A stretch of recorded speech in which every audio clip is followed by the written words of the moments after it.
मटियारी मां हाजी ख़ान मल्हार जी रिपोर्ट मुताबिक़ सिंध जे मटियारी ज़िले जे सरकारी मुलाज़िमनि जी ज़ालुनि खे बेनज़ीर इनकम सपोर्ट प्रोग्राम मां पैसा मिलण जो केस पुलिस खाते, सिहत खाते, डिप्टी कमिश्नर ऑफिस, तालीम खाते, स्टाफ डिवीज़न, आबपाशी खाते समेत ॿियनि खातनि जे मुलाज़िमनि जूं ज़ालूं शामिल आहिनि।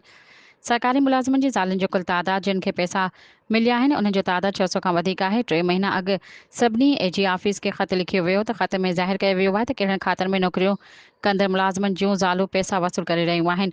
3 महीना अॻु लिखियल ख़त ते कार्रवाई कई वई आहे। पैसा वसूल करण लाइ सरकारी मुलाज़िमनि जी पघारनि मां कटौती कई वई आहे।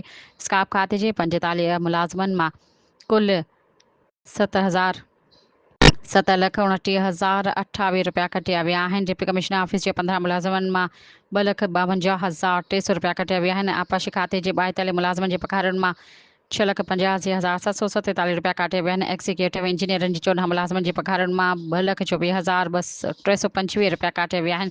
तालीम खाते जे कुल 17 मुलाज़िमनि खां 6,94,980 वसूल कया विया आहिनि।